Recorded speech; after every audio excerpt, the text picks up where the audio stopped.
Good morning, ladies and gentlemen. It is an honor for me to join the 5th Counter Terrorism Summit with all respectful members from lots of institutions from several countries.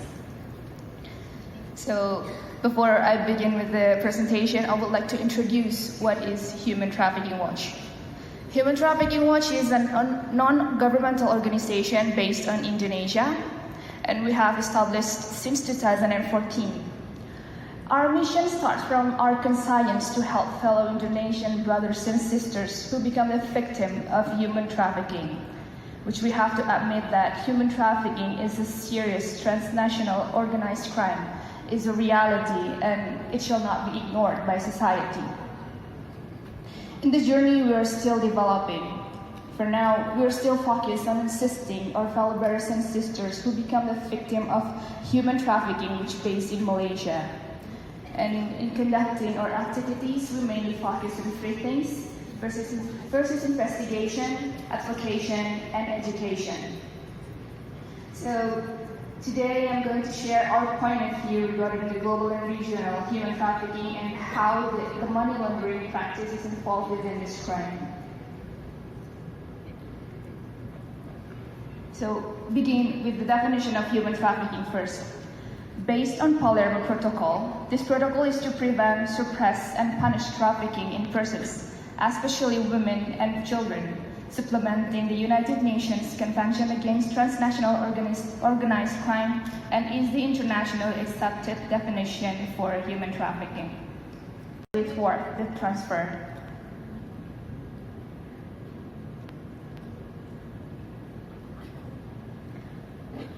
So to conclude, and how it is linked to the money laundering, we have a point of view that the number of human trafficking cases is increasing every year, and the modus operandi is getting various, the people getting creative day by day. However, the effort to prevent and to eradicate human trafficking have not run optimally. We have to admit that human trafficking is as a money laundering risk.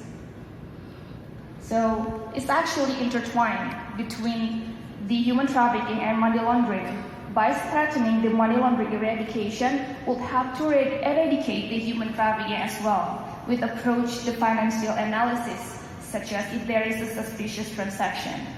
It can track the human trafficking conjecture or vice versa. So actually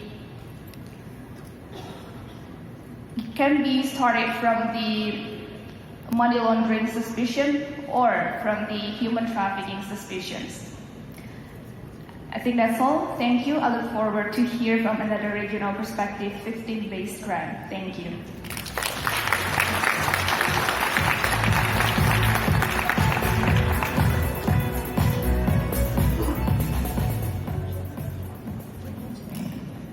So good morning, ladies and gentlemen, esteemed guests, and I'd like to extend a very special thank you to PPATK and to AUSTRAC for the invitation to be here. Unlike Bindu, I'm not a seasoned presenter at these forums, and I guess from my space, but it's very much true in the abuse and exploitation space also.